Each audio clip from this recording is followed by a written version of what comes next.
পাখি, ও ময়না পাখি, আরে কথা করছো না কেন? এইবার তো আমি তোমার কথা রাখছি। এইবার কিন্তু চুপ করে থাকা তোমার ঠিক হচ্ছে না, কথা কও। নাই, কথা তো ঠিকই রাখছো। তোমার জন্য 2 বছর পর আমি বাপের বাড়ি যাইতেছি। এর নাম চাকরি, এসব চাকরি ছেড়ে দিতে পারো না?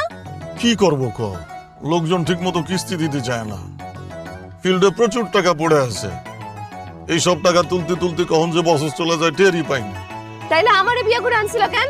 তোমার ওই কিস্তি চাকরিটারে বিয়ে করতা। হ্যাঁ, আর রাগ করে থাকো না।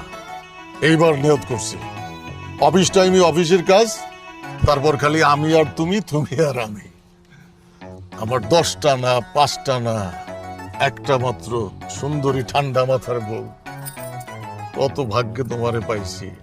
আর তুমি যদি আমার সাথে এরকম করো তাহলে খারাপ দেখা যায় না? থাক, এখন আর আপনার আহ্লাদ করতে হবে না। চলে আসছি, থামেন। হ্যাঁ, চলে আসছে। এই যে রাখেন রাখেন রাখেন রাখেন রাখেন, নামেন।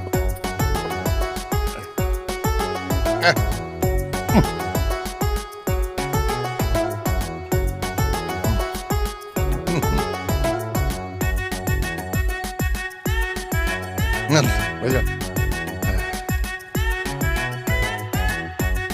এই যে।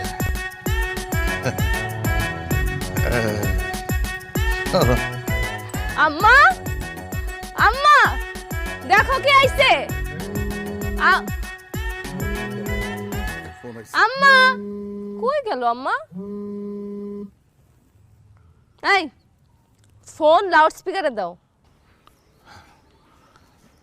Hello sir, sir sir. ওই মিয়া, স্যার স্যার বাদ দেন, কি হিসাব মিলাইছেন এটা কোন?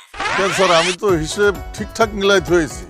কচু মিলাইছেন, সব হিসাবে তো গরমিল। তাহলে স্যার আমি কালকে অফিসে এসে নতুন করে মিলাই দেবো। কালকে দিবেন মানে? দুপুর 2টা বাজতে না বাজতে অফিস থেকে চলে গেছেন।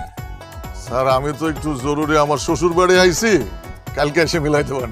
বাদ দেন মিয়া শ্বশুর বাড়ি। শ্বশুর বাড়ি গেলে শ্বশুর বাড়ি পাইবেন, বউ গেলে আরো সুন্দরী বউ পাইবেন। এই যুগে চাকরি গেলে আর চাকরি পাইবেন?